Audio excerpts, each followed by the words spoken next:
Profanity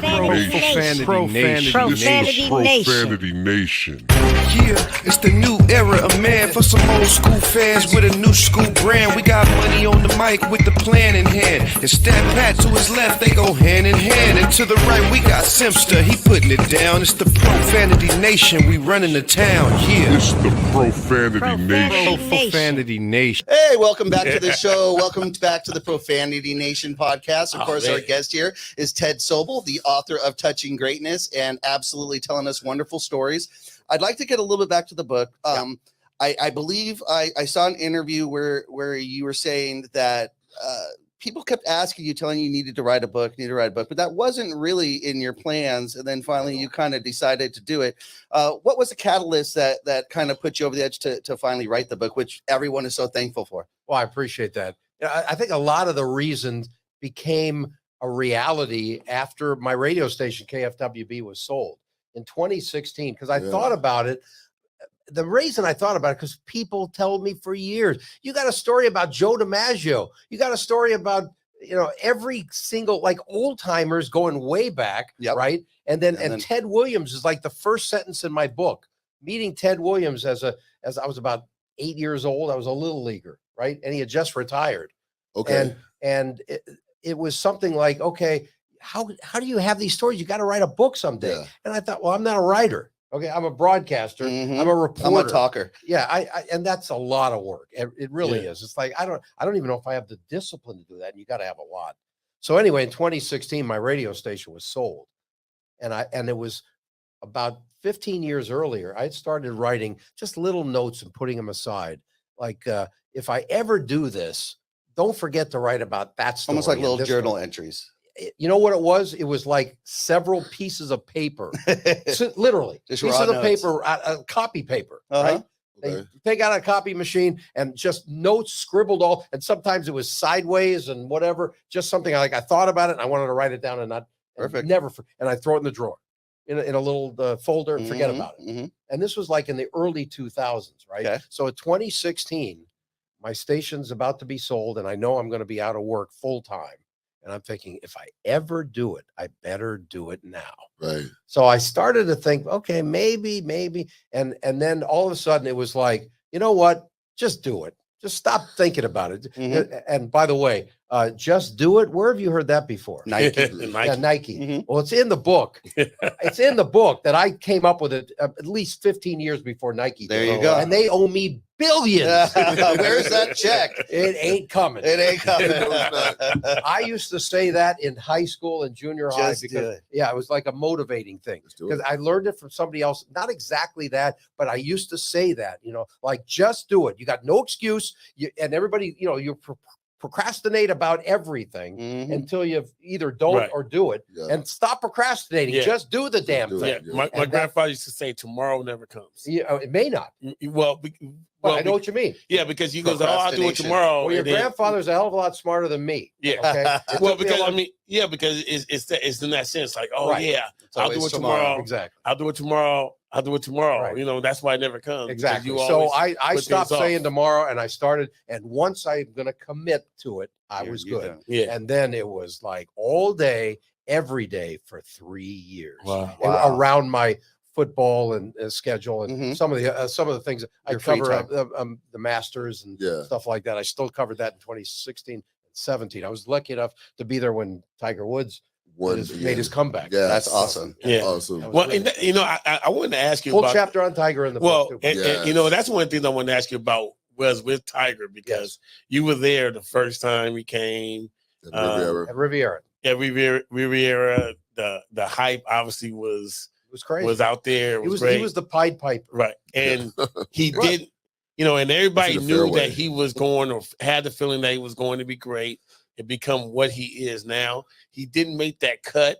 Nope. The first time he went out there, and he shouldn't. He's a teenager. Yeah, right. but when I heard that story, I wanted to ask you, like, what is that like to watch somebody at the beginning of their career and then see their peak, their descend, and then their ascend back?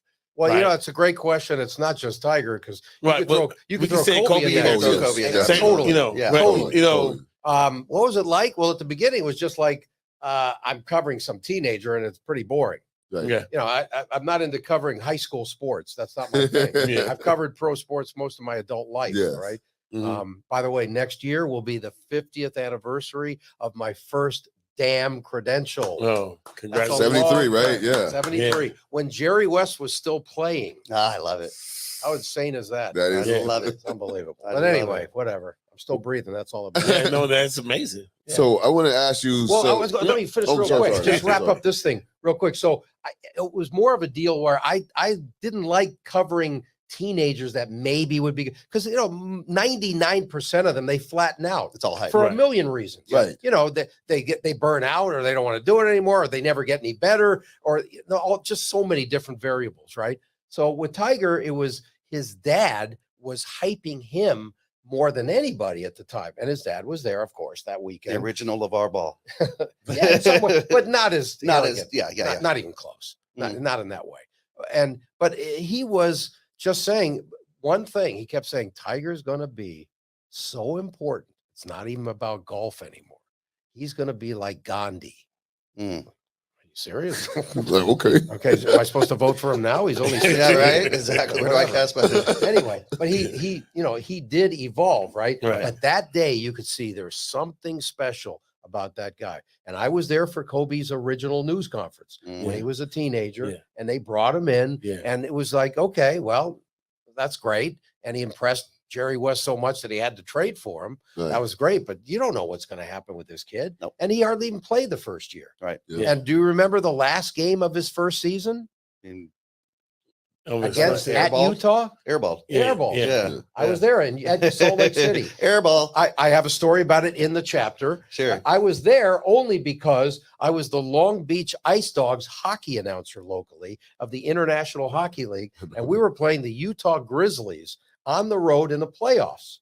And it was an off night between games. So you're able to. And go to I the was game. already in Salt Lake City, and I called up John Black, the Lakers PR guy, and say, "Hey, I got an off night, and I'd like to feed some stuff back to the station." I was still working for KFWB too. Yeah. I was doing both things, just juggling these two jobs all Very over. busy. There's 82 games we had to do, so it was Right. just like the NHL. Yep. So I was at Salt Lake City, so I said, "I'd like to cover the game, no problem." And when Kobe took out the ball at the last ditch effort for the Lakers to tie this elimination game, because they lost that game and they Yeah. were done, right? Mhm. Yeah. They happened at KFWB in the old days, the sports reports were 15 and 45 after each hour. Yeah. Right? So I don't remember which one, whatever one it was. They said they were going right into sports. And they said Joe Callow was on the air at the time, if you Mhm. remember him. And Joe said, "We're going to go out to Salt Lake City. Our Ted Sobel's there live courtside. Ted, what's the latest?" And it just happened to be Lakers are taking it out of bounds. The game's on the line. There's like 4 seconds left, and Kobe inbound the ball to Kobe, another air ball. Anyway, I won a golden mic for that. Oh, that's Oh, awesome. wow. It was just total For calling lucky, that moment. random timing about everything. Wow. But Wow. that's the Oscars for us radio guys. Yeah, Yeah, yeah. absolutely. So it was pretty funny. And I told Kobe about that. But one that's time. the call, though. Like Yeah. that is the Of call. course. And I said, "Kobe, I just want you to know the fact that you were a horseshit that night won me a hell of a great award, baby. I appreciate it." Yeah. What did he say? He laughed. Okay, laughed. good. Yeah, he laughed. But we had a great relationship at the beginning, and at beginning meaning the first several years. He was very volatile. You know, he was a kid evolving as a person, right? So, and the Mamba mentality, there was no Mamba. That stuff didn't exist at the beginning. It was No, just, he who is developed this that. arrogant Yeah. kid? That's what You it know, is. forget that Yeah. Mamba mentality. Yeah. That came much later. That came the last 5 years of his, Yes. or several Yeah. years of his career, right? But at the beginning, it was just like, hey, I want guys to do it my way because I bust my ass. Yep. And I got the whole story in there about the clash between him and Shaq. And Shaquille O'Neal is one of the endorsers of the book, which is very nice of Yeah. him. Absolutely. And just the fact that I was there every damn game almost Mm. during that era where they just were bumping heads. And it was mostly because Kobe said, "I'm going to bust my ass to do whatever it takes to win." And Shaq is the opposite. "I'll show up. I'll be okay. I'm Shaquille. I can dominate just by eating Fritos and Yep. doing Yep. whatever the hell Just I because wanna I'm do." me. Yeah, because I'm I'm a specimen. Yeah. Right. And Kobe has always said before, during, and since, if he had my mentality, God. nobody would have been Absolutely. close to him He would be best. ever. You would be the best I agree. ever. Ever. You'd be best ever. But and then I Shaq think he'd admits agree it with now. that now. Now he does. Shaq would Yeah. agree with that. Not at the time. I have a quick question Yeah. for you. It may not be a quick answer, but Okay. like you said, you've interviewed over 750 Hall of Famers. Yep. You've interviewed some of, if not most of the best athletes in the world. Is there a quality that separates them from the rest? I mean, there's professional athletes in every league that aren't Hall of Famers, but then there's the Hall of Famers. There's the Kobe's. From the rest of the athletes or From the rest of the- society? Well, no, I'll just say athletes because Okay. you have people in society that will Yeah. rise to the top of their class as well. But just when you're talking about athletes, because that comes to training your body, it comes to discipline. What is there a quality, like you said, you saw Tiger, he had to, is there a specific quality that just kind of stands out amongst those individuals that you could put your finger on? I'll use my favorite word in our entire language, and I use it many times in my book, and it's called passion. Not everybody, because you're great, doesn't mean you're passionate about it. Right. Okay. If you got the combination of greatness and passion, now you're talking. Okay. And there are a lot of people that they just have so much natural talent. All right. Kobe had some natural talent. Of course, he's a great athlete. Absolutely. But Kobe spent hours and hours and hours that nobody saw him except for people on the inside. I would get there early and he'd be out there shooting. I would get there late. I mean, I would stay late because I'm literally often the last guy in the building in the old days, not now because it's digital. But when we had to send cassettes, you know, we had recorded on cassettes. Yep. It's everything is by the actual minute. You know, if I got a 12-minute interview, it takes 12 minutes to feed it into the phone, not 12 seconds digitally, right? Yeah, yeah. So I was there late. I knew all the cleanup crew. They knew me, and they got sick and tired of me, believe me. I was there late all the time. And there were times when this is the earlier days, that Kobe had a bad shooting night, and everybody be gone, and there he was, shooting baskets when everybody was home.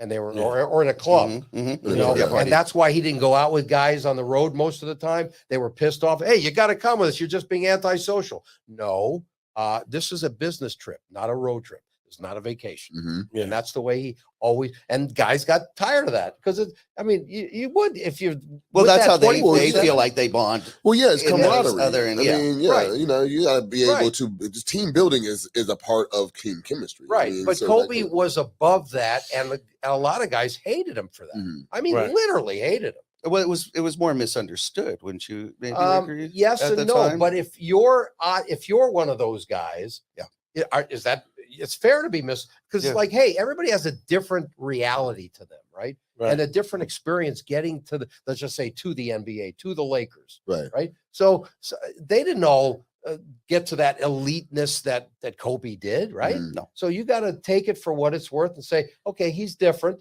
I'm different, but sometimes I could see your difference, but you can't see my difference. And that's what they felt about Kobe. You know, a lot of them. I mean, but the Smush Parkers of the world. Smush. I mean, that's one of my favorite examples. Right? Yeah. I mean, Kobe wanted like, come here. You talk about smush. I like to smush your face. Yeah. Right. Because you're not playing hard and you're not playing up to my caliber. I had the luxury of going to a few Laker practices and seeing them close up when Kobe was there. And the stories are true. He would absolutely demolish his teammates. Oh, totally. I mean, he would ride them like no tomorrow. Sasha Vujacic was one of his favorites to rip on. He would straight tell him, I'm going to shove this down your throat and I'm going to make you. I mean, he did it because he thought it would make them better. Right. He wanted to get get the most out of them. And I believe in it, but Kobe didn't know how to stop. That was the problem. He would go on and on. And finally, they all wanted to punch him out. But they can't do it because he's your guy. So they tolerated it to a point. But there were a few times where, it was a little more than tolerated. They got in his face and, they wanted to beat every once in a while you got to stand up for yourselves a little bit. But I think kind of Kobe probably kind of wanted that reaction. He wanted something. He didn't want to get knocked out. He didn't want to get. He wanted to see the fire. He wanted to see something. No, I mean, he took on Shaq and Shaq punched him. And he said, everybody said, "Are you insane?" He goes, "Yeah, I am insane." So if he's gonna react to me that way, then let him punch me.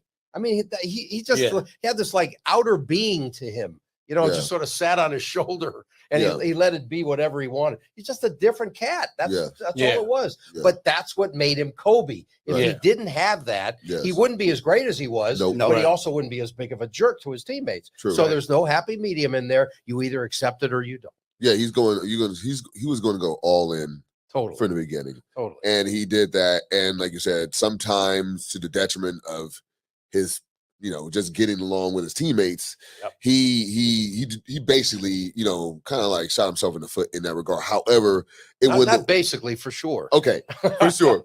But when and I can see your differences. But Kobe was like, he's like, man, Jordan's my idol. So I don't know what you guys talking about, and you think I'm hard. Jordan was just as hard. I mean, Jordan punched people. Steve Kerr. Jordan punched people. Right. Kobe got punched. Jordan was punching people. So I'm saying, like, I could be punching you guys right now. Right, but that's one of the things that I stress in the book, how he evolved as a person. So at the last handful of years of his career, he changed so much, and he learned how to be a leader. Okay, and he credited a lot of that to Bill Russell by reading his book. And I talk in the book about how if it wasn't for Bill Russell, there would have been no makeup between Kobe and Shaq. Because Russell basically grabbed back together Shaq and grabbed them by the lapels if he was wearing them and said, "You guys are being idiots. I mean, you can't do this." And they looked up to Bill Russell's like, "Okay, you're right. Whatever you say, Bill." If it wasn't for Bill Russell, I don't think that ever would have happened. It would have never. And that story's in Touching Greatness. So I was going to ask you about, because obviously, like you said, you've been interviewing all these great players and you'd also entertainers and stuff. So going back to your interview or your time with Elgin Baylor, did that build your resolve to the point, like, if I can talk to Elgin Baylor right now and I'm freaked out, who was definitely your idol and my idol, and I'm able to now. Could it get any bigger than that? Like, would you be that starstruck again? You probably wouldn't. You know what? That is one of the best questions I've ever been asked, and I'm dead serious about that. The way you asked that, I've been asked sort of that in different ways, but I love the way you asked that, and it makes me think about it in a different way. And there's no doubt that builds a confidence in you to think like, wow, if I could, even though I was so nervous, I mean, it's funny because when you listen to it, and I can send it to you guys if you want to hear it sometime, but when you hear it, you can hear the cheapo Radio Shack microphone or whatever was in my hand at the time, right? You can hear me shaking, literally. You can hear the movement, the nerves. Yeah. And then sometimes I didn't know, I literally took a class at LA City College in broadcasting called Microphone Technique. Okay. But this was before that. So I didn't know my microphone technique. Right. So, I mean, there were times I was asking him a question and I already pulled away from my mouth. So, Elgin, what do you think? It's like, it's not in my mouth anymore. And you can hear that. It's pretty funny, actually. But, and he didn't care. He was just being nice. And I was asked, and this was right after his career. And he was, I remember asking him about, the Boston Celtics and the tough years. And because remember, it was like 7 times they couldn't beat him. And Jerry West told me, that he never owned anything in green his entire life because that's how much he despised them. But he respected the hell out of Bill Russell, and they were really good friends. And the same with Elgin. Elgin became great friends with Bill Russell. But that is such a great point. That built a confidence in me. It was like, hey, if I can do this with him, everything else is pretty simple. And now, not that I thought it was simple, but you know what I mean. As far as personally getting over that. Absolutely. Mike. Yeah. And I wanted to ask you, going back to, how Kobe was, wouldn't you agree that Kareem kind of was like that too? And not being very personable person that Kareem was worse in a different way. Totally different. Yeah. That's what I wanted to ask. Kareem was difficult because he wanted no part of being interviewed at all. And by the way, Kareem might be, and I'll throw him in the top handful, but he might be the smartest human I've ever interviewed, ever. Okay. Forget basketball. Having so much to share, yet human didn't want to talk. He's an unbelievable person, really. Okay. But I remember. But he wasn't. Correct me if I'm wrong. No. But he wasn't like very social. He wasn't clubbing, partying, and doing the magic thing. He wasn't going to the I wasn't hanging out with him, so I don't know what he was doing on his own. I'm only talking professionally. Okay, gotcha. He was not personable at all. Okay. We used to joke during the Showtime era, right? Kareem would be the first one out of the shower. And if you're lucky, he would be the first one if you got him, because he's out the door like that. Okay. And during the NBA finals against the Celtics back in the early 80s, I was there for almost every game at the Forum, not on the road. I was there for almost every single game.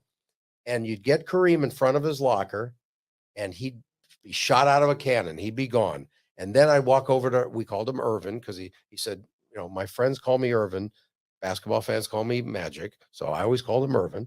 So I would walk over to Irvin and we'd be talking to him for an hour after a championship. They won't even allow you to talk to them privately now. Right. You know, you got to get them in the room now. Yeah. Right. Yeah. And if you follow them into the other room to talk to them privately, they'll probably, you know, put Chase you handcuffs on you. Yeah. You'll lose your credential. Whatever. Anyway, but then we stood and BS'd with the guy for an hour afterwards. And part of the joke was always, I wonder what Kareem's doing now. He's probably home with his feet up on the table. And Irvin's still there with giant ice packs around each knee. I mean, huge ice packs. And just sitting there and just shooting the shit with us.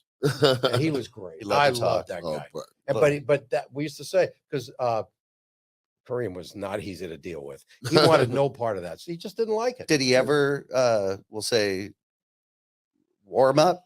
A little.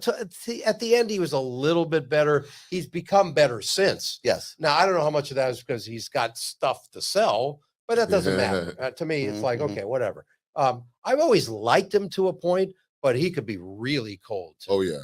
But I remember him as a player with UCLA with John Wooden. Yeah. And I go back I didn't interview him then, but I remember him as a player, and I think he was uncomfortable just doing that. Yeah. Just wasn't comfortable in those situations. You know, I don't know if he was comfortable in his skin in those days. We're talking about a different era. The guy was 1,000,000 feet tall compared to everybody. Yep. And, you know, the spotlight is on him, and he had to evolve, and he was 3,000 miles away from home and away from his family. So a lot of that, you know, comes into play. And I don't want to psychoanalyze him. No. But, you know, but that's probably part of it. You know, he's just a human. If I could ask, besides obviously on your personal highlight reel, besides maybe the Elgin Baylor interview that you got when you were young, is there one other interview that stands out amongst the others? Boy, that is so hard. I get that asked all the time. You know what? No, there's not one. There's a bunch of them. But, you know, some of my favorite ones are my favorite players. Like, I love the fact that when people say to you, oh, you're so lucky you met your favorite player. But usually that happens when you're just a fan, right? Yeah. But in this case, sometimes I met them as a professional broadcaster or reporter. I met them after the fact. They were my favorite player years ago. Now they're older. And those are the guys that I got the biggest kick. You may not even know some of these guys. Ron Fairley, for example. He was a Dodger, right? Okay. In the 60s, a really good player, an important player in a couple of their World Series runs in the 60s. And he went to USC, and he just passed away a couple of years ago. I got to know Ron a little bit over the last time. Those were my favorites because I call up Ron, and I'm thinking, I used to go to the game, buy a ticket just to see him play when I was 18, 17, 16 years old. And now I just go, hey, Ron, what's going on? You know, it still felt weird. Surreal. Yeah. It felt, I mean, who's your favorite player growing up? You got one? Of course, Kobe. Okay. So if you're sitting down, if only he was still around and you just picked up the phone, hey, Kobe, you know, it's Jeff, I just want to say hi, you know, that kind of stuff, right? Yeah. Absolutely. I mean, it would be sort of surreal. Absolutely. Right? You'd get used to it. But every time you did it, there would be a little bit of that kid in you. I got to pinch myself. Or the fan in you saying, I can't believe this is happening. That's the fun stuff. And a lot of times you meet people too many times, you meet your favorites and they're not what you hope they are. Yes. And that's in life. That's not just sports. Course. That's life, right? So, I mean, it could be your favorite your favorite professor. It doesn't matter. And in this case, I've been lucky. Elgin turned out to be great. Don Drysdale, the former Dodger pitcher, Hall of Famer. I got a whole chapter on him in the book.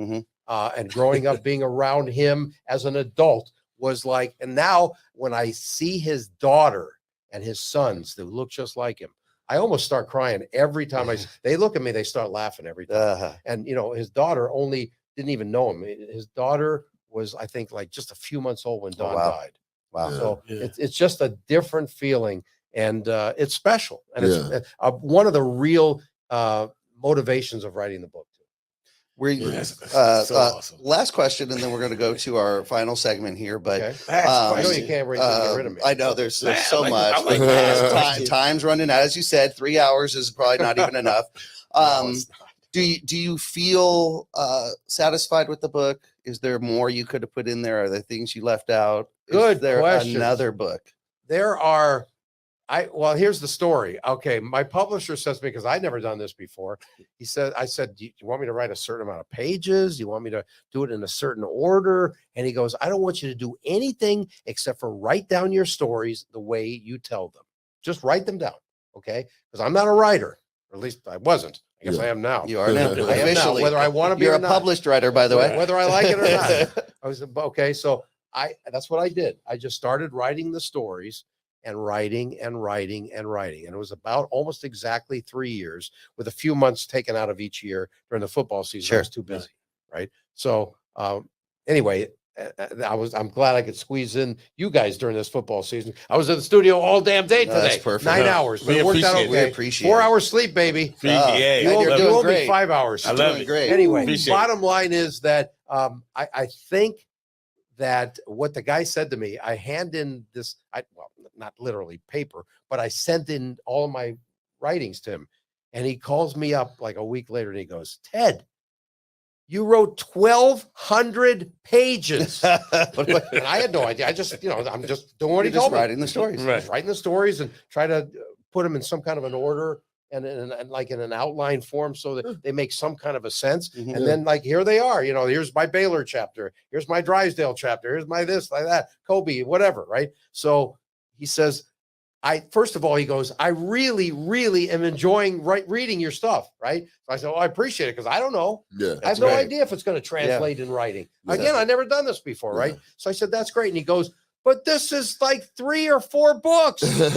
So he says, what are we going to do? And I said, I don't know. I've never done this before. You're the publisher. So he says, we got 2 options. We hit delete button on, I said, you ain't deleting 3 years of my work. I'll Right. delete you. Mhm. Do that. Yeah. I'll put you in the delete machine. Exactly. You got to be kidding me. 3 love it. years Yeah. in front of that damn Right. computer? Yeah. You know No what I'm saying? damn way. Yeah. And I had to write. Yeah. And So I didn't- anyway, and I so he talked. says, well, the other option is we do multiple volumes of Touching Greatness. So I said, okay, well, then that's what we're doing. That's what Because you're I ain't doing. deleting it, baby. Yeah. So that's the hopeful thing. It's got to do well enough for volume 2 and 3 to come out. I got some more unbelievable Well, stories. well, Man. Oh, They're all I'm pre-written. gonna buy it. Yeah, we're Yeah. definitely going to support just I'm to gonna get buy to it. volume 2 and 3 and We can 4. hear- no, not 4. It's just 2 and 3. 2 and 3. Okay. All right, 3 are deal. planned. Deal. And one of them, have you guys ever seen the movie Slapshot? Yes. Yes. Yes. Okay. Do you like it? Yeah. Yeah. Okay. Are you into hockey?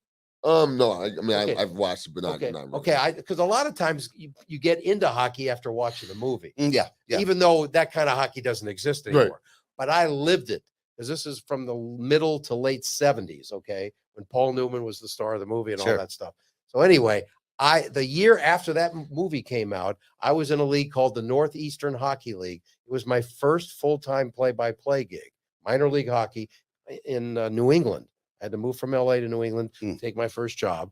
And it was the exact same league as Slapshot, except for it was 2 years later after it evolved. Okay. It was the year after the movie came out, and it was 2 All right. years after they produced it. Sure. So, and I lived it, like everything in the buses and the trips. And All of it. I have a whole chapter called Living Slapshot. It's not in this. It'll be in a Beautiful. future one. All right. And it's about, I had during a game, there was a fight on the ice where the cops in Utica, New York had to come out and stop at the end of the first period. And they started arresting people. Half of our team was in the stands with it was nuts. And while I'm on the air, and again, no exaggeration, I'm on the air calling the game with a third string goaltender who just happened to be on the trip with us. And he never announced a game in his life. He was just helping me out, fill in. He had a strong New England accent. I didn't even know what the hell he was saying half the time. Pack the car and have it. Yeah, I had no idea. But anyway, sitting next to me, and during this fight, and the cops are on the ice, I'm hearing, and behind me, it's like we're in the press box. I'm hearing like a few rows behind me, some guys yelling and screaming, and what is going on? And I told the guy, I said, hang on a second. And I looked over. The guy who's the beat writer for the Utica Mohawks of the Northeastern Hockey League, wants to fight me. He wants to fight me during the game.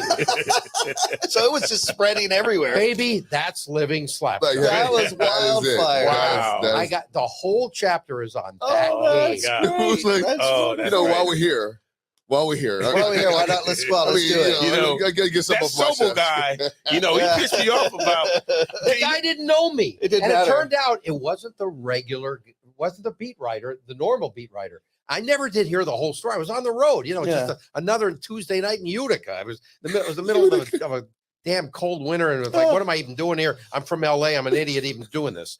But anyway, bottom line was this guy was somebody filling in for the beat writer. He had the old typewriter stuff and all that. And I still have the tape of this. Oh, that The is cassette awesome. of me That's throwing my headphones down, throwing them down on the table in front of me. And you could sort of barely hear me in the background. And I'm yelling him, if you want to fight me, I'll kick your ass after the game. But we got a damn job to do and do it. Oh my That is God. awesome. That is Do awesome. you know why though? No, he just got caught up in the stupidity He of just the got whole into the- And by the way, so this is the end of the first period, Yeah. right? So what they did was First they canceled it's the first period. It was like, I don't know, the last Yeah, minute it of was the after first the period. game. So so they what they did was they canceled the rest of the period and say we're going to make it up, but we need to cool everybody down, everybody back to their locker rooms and the crowd and everything, and the cops are writing is tickets and crazy. whatever the hell they're doing on the ice. It's unbelievable. Uh-huh. So between periods, I cool down and I turn around and the guy was gone. He ran. Yeah. He was ran. gone. And I to love this it. day, I know the trainer of the Utica Mohawks, whose name is Patafi. Okay. Okay.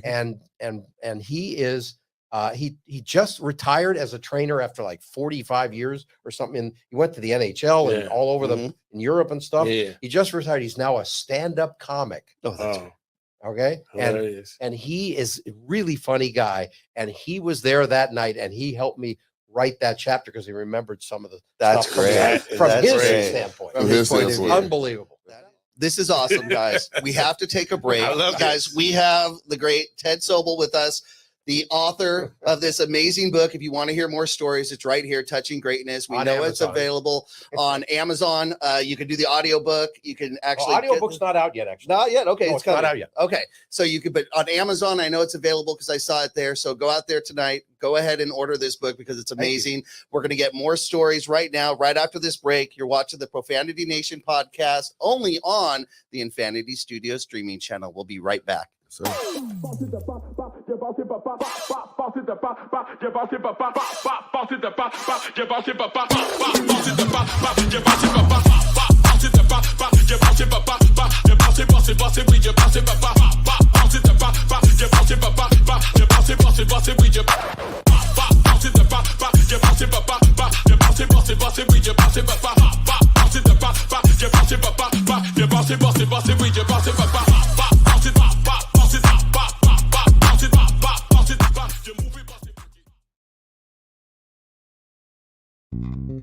United One Protection Services. With over 30 years of experience, United One Protection Services has more expertise and knowledge than the other security companies combined.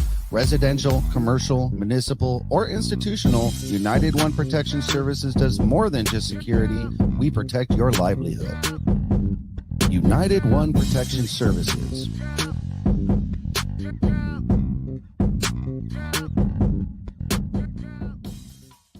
Hi, I'm Renee Starms of the Starms Agency. Do you know why 97% of startups fail? It's because they don't have the proper exposure. So for the first time ever, Infinity Studios and the Starms Agency have come together to provide you with the Little Guys Big Marketing Package. Now, this is for local Los Angeles businesses who are ready to launch, relaunch, or simply expose their business to grow. With this package, you're going to receive 6 months of online and offline marketing tactics in a customized plan for your business. You're also going to get a professional TV quality commercial filmed in an 1,800 square foot studio with multiple screening options. So if you're ready to grow, go ahead and click that link. We also have financing available. I'm looking forward to chat with you. Click the link and let's go.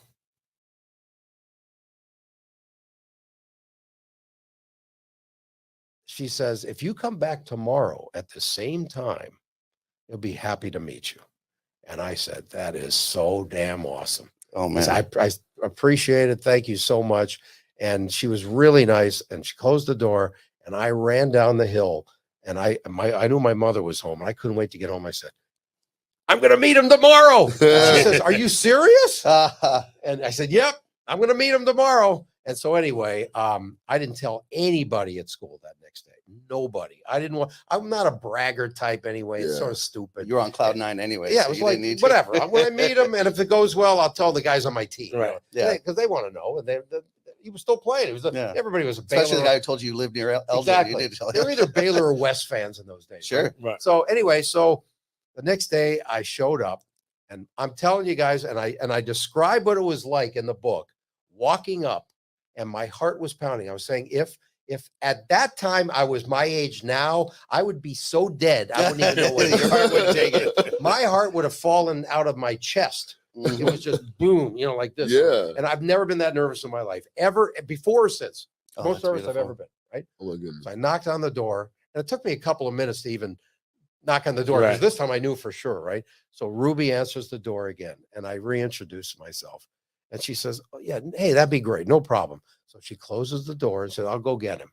He's got Elgin, all this. I hear it through the door, and I'm dying. I'm thinking, I can't believe this has happened. Wow. So anyway, so about a minute goes by. I think it's like about 9 hours, but it felt like forever. A minute goes by, and the door opens, and there's Elgin. And I'm not much. I was shorter because I was only 15, but I ain't that tall now. So you're definitely looking up. I'm looking way up, and I go, hi.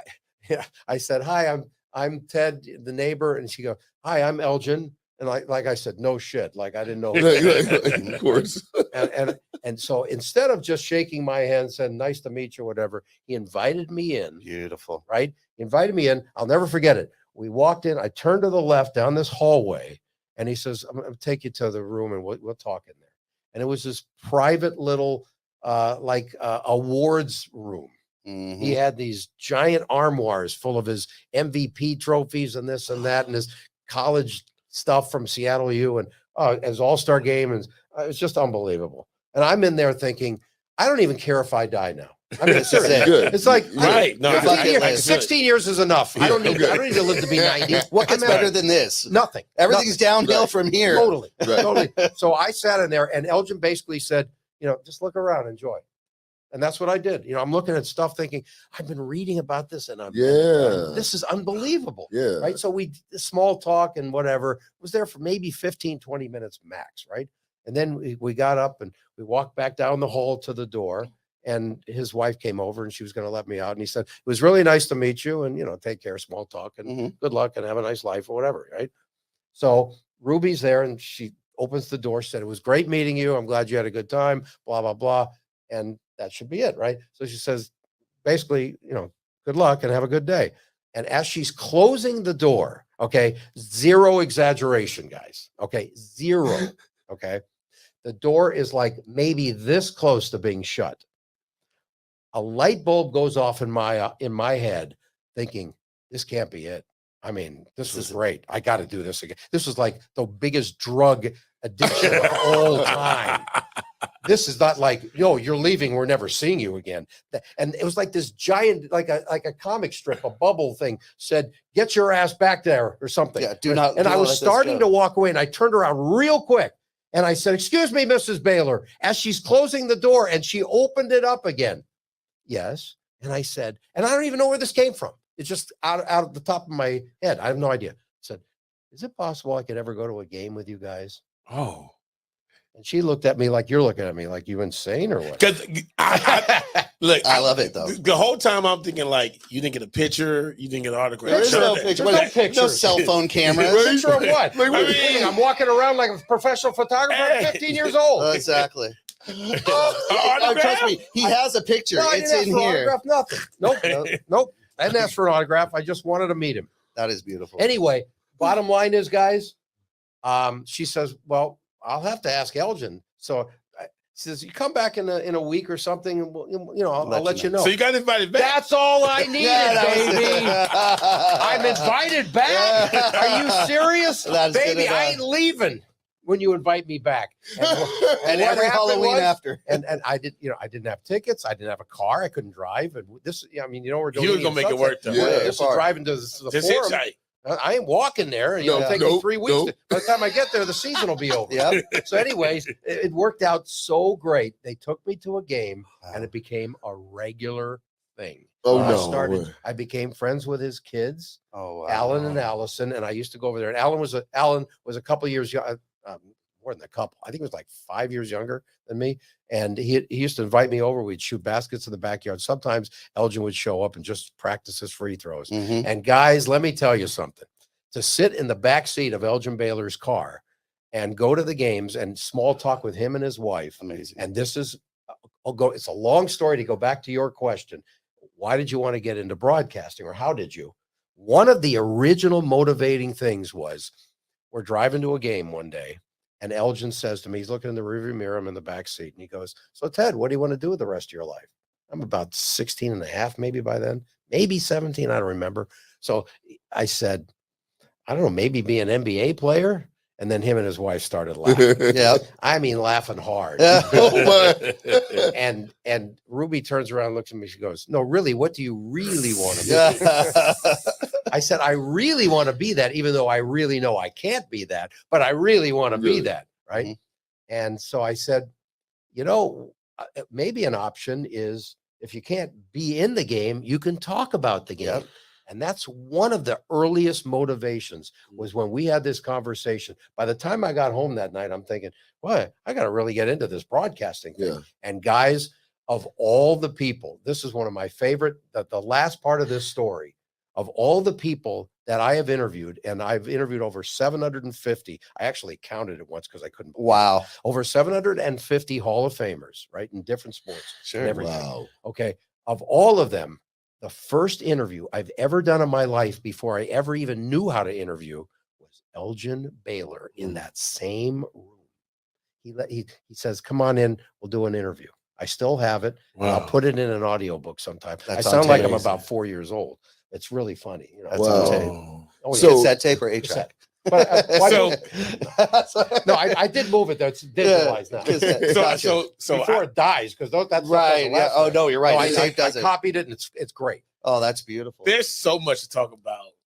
Guys, but I need 3 hours. Yeah, for real. Wasted 30 minutes. We may go hour 20 on this one. But I gotta ask. So yes. So you basically befriended the Baylor family. Yes. Right. So you came home, told your mom, your dad, hey, guess what I did today? You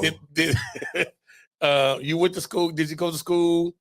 You're talking about that day? That next day? Well, yeah, because I'm trying to figure out, because you're riding with them. So now did your just as it became a normal thing. Well, this was a regular thing after that. That's what I'm saying. I mean, I'll be like, oh, by the way, the highlight of all of those games, you probably never even heard of this because you're not old enough. Think about how great Elgin Baylor was, even though none of you guys ever saw him live. Yeah. Think about if anybody now, they did a night for him 3 years before he retired. Wow. So he's still playing and doing it. They didn't retire his jersey that night. It was Elgin Baylor saved our damn franchise, and we need to honor the hell out of this man. Well, he's still playing. Yeah, while he's still playing. Right? Beautiful. Yeah, right? They gave him all kinds of stuff. Yeah. Anyway, it was incredible. And that night, he took me to the game. Oh wow! Oh wow! I had to get dressed up with him that night. And he couldn't take me home because his parents were coming in from Washington D.C. And he says, "You got to get a ride." I said, "If I have to hitchhike, I'm going with you. Get me there. I'll figure out how to get home." The funny story there was, we're driving up to the forum, the normal entrance that you go in. We'll tell to drop them off. They used to the main entrance for the players, and when you drove up to the Forum Club entrance, if you remember the old days, right? Yeah. That little driveway up in the front, used to have to come in, which is now, I think they call it Lafitte Pinkai Drive, which you go into SoFi if you turn right, and left you go into the whatever it's called, the Forum now. Right? So we pulled into the spot, and everybody knows Elgin. Of course, he's the star of the team. He's the star of the league. Chick Hearn used to call him the greatest player pound per pound who ever lived, ever. Okay. Tommy Hawkins told me this 3 years ago, a week before he died. Remember the Hawk? Right? He told me I would take Elgin over Michael Jordan. Okay. And that's how good he was. Yeah. Okay. Man. Okay. Anyway, so we're driving up through, right? And everybody's like, "Hi, Elgin." You know, they all knew it was a special night. And we parked the car, and it was me and his 2 kids in the back seat, and Elgin and his wife in the front seat. And there were already TV trucks there waiting for him. You know, different than they is now, because you couldn't just feed it to the station to go live, because that didn't exist yet. This is 1970, I think. I believe it's 70. So anyway, so we get there, the trucks are waiting for him, and one of the guys comes out, and he's got a camera and the microphone and a boom mic and the whole thing. And he's, "Mr. Baylor, you know, congratulations, it's Elgin Baylor night," and all this stuff. And he starts asking him a few questions, just a couple questions, because you don't want to bother him too much. Just got there. And then the back door opens, and I come walking out, and the guy looks at me like, "Who's the white guy in the back?" Like, something's not happening. Who'd you adopt? Who's the adopted? Hilarious. And Elgin just smiled. He just thought it was so damn funny. That is. And basically I said, "You guys are so amazing to take me to this game." And then they were on their own. They left me a seat, but it wasn't with the family. They got me a separate seat. Yeah. They were down wherever they sit. Right. And I was up. I didn't even care. Who cares? I was in the building. Yeah. All that matters. Right. Anyway, that's one of the great days of my my life. God. Elgin, but you guys need to know there was no Kobe Bryant, Magic Johnson, or Michael Jordan Without night him. before they retired. Nope. Right. Never. Nope. And it won't happen. It won't happen. The only Well, thing, that's how great he was. the only thing close to that, I wouldn't even say close, because you said 3 years before. That's ridiculous. Right. That's not a farewell tour. That's not Kareem? not like the Cream. That's what I want to say. That's the only thing That's that kind of like Completely different. but to be like, No, you know he's gone though. Yeah, Yeah, you you know know. that's it. Elgin Yeah. was Right. playing. Yeah, It was that just was the another last game time. that He's night. still your opponent. By the way, that game started, I think, about after 8:30, like Oh. 8:45 or something. so did they do this Yeah, before the game? went- They did this before the game. Yeah, they did it before the game. It was a whole. So it big wasn't thing. even like a yeah, the halftime commissioner of the celebration. NBA was there. Yeah. That's amazing. Larry O'Brien. You remember that name? Yeah, the one on the The trophy. real Larry O'Brien. Yeah. No. You know what? It wasn't Larry. It was before Larry. It was J. Walter Kennedy. It was Oh, before wow. Larry O'Brien. It was before the Larry Oh, O'Brien. Yeah, shoot. there was no Larry O'Brien. That Larry O'Brien was like a lawyer at the Oh, time. man. Today's guest on Sports Afield is the former captain of the Los Angeles Lakers, all-time All-Star forward Elgin Baylor. At 6 feet 5 inches tall, Elgin was the third all-time rebounder in NBA history, fourth leading scorer in the top 10 in assists, and the most exciting player you'd ever want to watch. Pound for pound, probably the greatest all-around performer in the history of the game. Elgin, it's a pleasure to have you with us. Thank you very much, Ted. Have you missed the game of basketball as a player since your retirement last year? Well, no, I haven't, Ted. I thought I would when I first retired. And the real test was right after I retired. I went to a few ball games, and I sat there and watched the game, and I didn't have any desire really to play. I got tired of playing. I had played practically 14 years, and I thought it was the time to quit. And I said once I quit playing, I would never play again. And I really don't have any desire to play. How do you see the Lakers' chances of repeating as the world champions of basketball this year, and who are their strongest opponents? Well, I think that the Lakers will repeat this year because somehow it seems though the league is out of balance, with the exception of about 3 or 4 teams. That would be probably the Boston Celtics, the New York Knicks, the Milwaukee Bucks, Golden State Warriors. They've been in and out. So I think between those 3 teams I named and the Lakers, these are the teams that will be in the playoffs. And I think the Lakers could win it this year. Right now, they're playing the best ball in the league, with the exception of the Celtics. They're playing very good. But I don't think the Celtics have played the teams that Lakers have played. Lakers have played all the teams, all the tough teams. So I think it could be very easily the Lakers against the Bucks. Again, I feel it, might be those 2 teams. Is the NBA stronger or weaker as a whole since the days when Bill Russell's Celtics? Well, like I mentioned, I think it's out of balance. I think the NBA is a little weaker this year because of the expansion. And I think how they happen, if they can get some good outstanding ball players from the college. Last year, it wasn't too good of a year for college pick. And you just have to have one of those years where there's a lot of good talent. Perhaps when Bill Walton comes out of UCLA, I think there'll be a lot of good ball players around, a lot of good big men, which most teams don't have. And it takes a big center to really build a team, because you build your foundation around a center. And if you don't have a good center, it's tough to have a winning team. How do you feel a merger between the NBA and ABA would affect pro basketball? It'd probably make it even weaker than it is now, because with the exception of about 2 or 3 teams in the ABA, they are not on the competitive level with the NBA. I think the weakest teams, probably NBA, could beat a lot of the ABA teams, most of them. I don't think the teams will be merging, the two leagues, within the next 2 years at least. I've talked to some of the owners, and they don't think they will merge. And I know the players are very happy about it, because they have leverage when it comes to bargaining for salaries. The owners are crying because they want to merge, because they don't want to pay those big salaries. But until they do merge, they'll still be putting out a lot of money. How has Bill Sharman changed this Laker team into the type of unit the Lakers have been looking for throughout the years? Well, I think that the Lakers are probably there's more cohesiveness, more unity there, and I think that they have a great respect for Bill Sharman.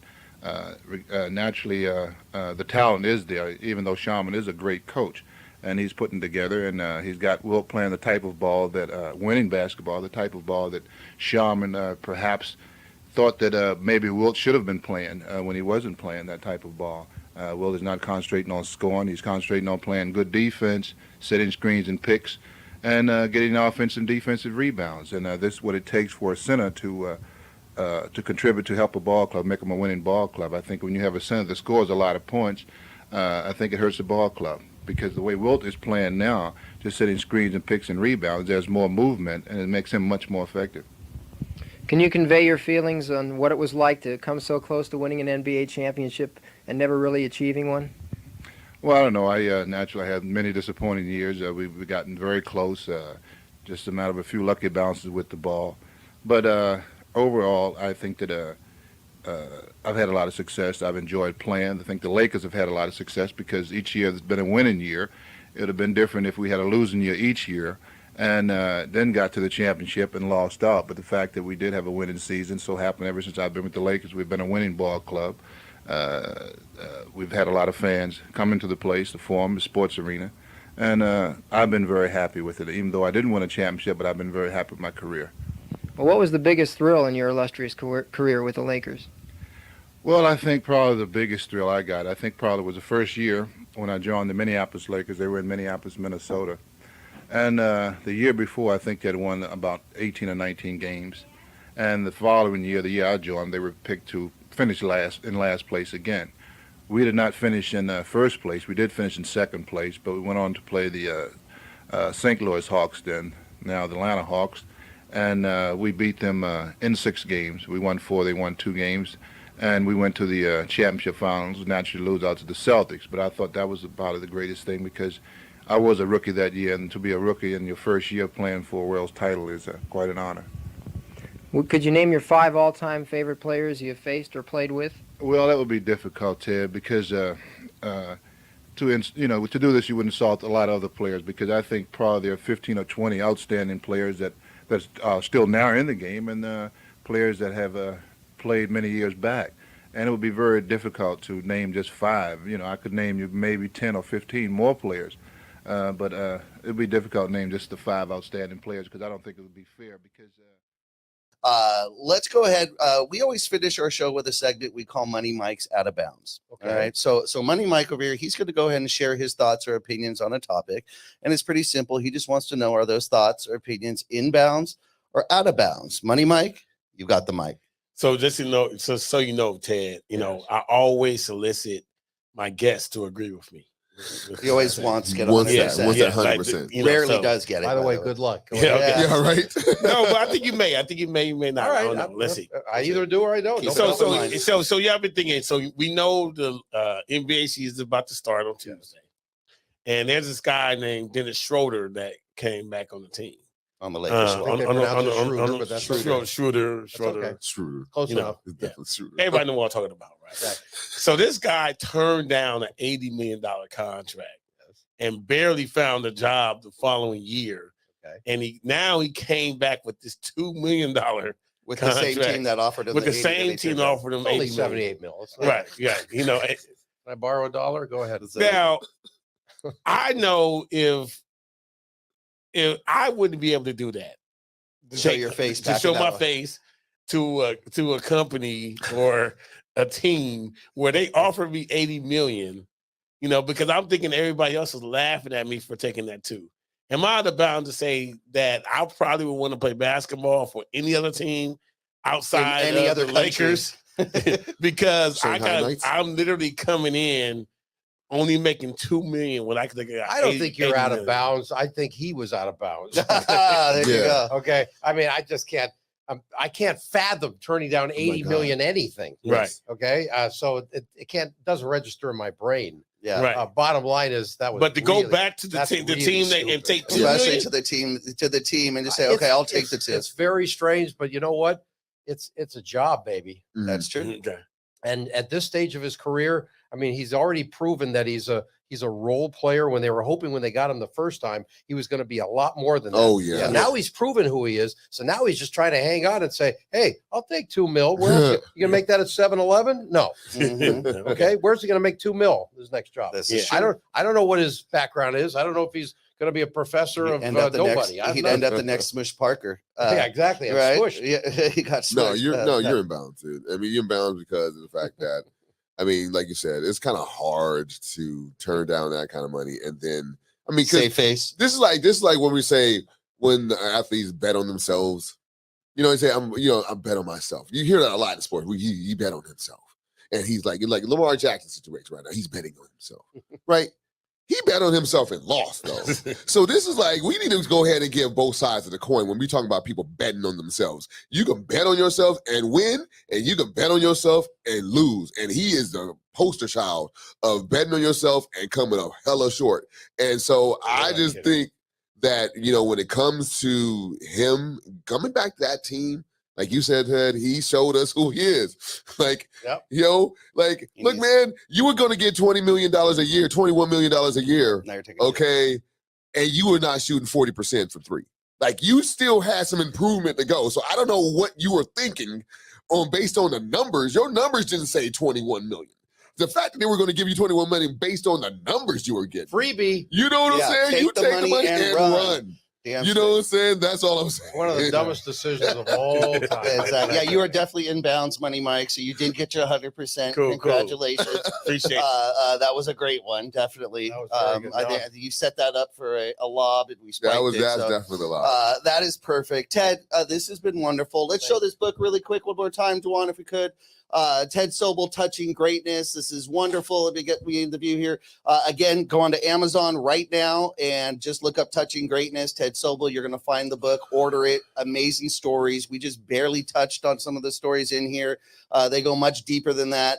This has been great, Ted. Thank we you. really appreciate I having you. appreciate it. It's This, fun. this has awesome. been fun. Oh, Yeah. man. And we This look is a forward. special week for me too, by the way. You know, I was at the Dodger game the other night, and for the first time I met Mrs. Sandy Koufax. Oh, wow. Beautiful. And Sandy's on the cover. Of course. Oh, wow. And I've interviewed Sandy a handful of times, but he Right wasn't above Vin standing Scully. there. Exactly. He wasn't standing there at the time, but the Dodgers were kind enough to send a copy of my book to Sandy. So they have it. Oh, She said that's she just wonderful. confirmed, I got your book, you know, and she apologized for saying, we didn't send you anything. I said, hey, if you want to do that, that's great. I'm just glad to know it's in your house. There's Right. still volume 2 and volume 3. You can add it in there.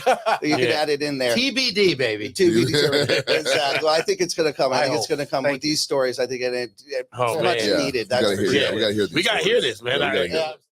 Everybody, thank you so much for joining us. Of course, this has been the Profanity Nation podcast. Voice of the professional fans. We'll see you here next week, 8:30 p.m. on the Infinity Studios streaming channel. As always, until then, have a great time, and thanks again, Ted. Thank you, guys. That's it. Peace.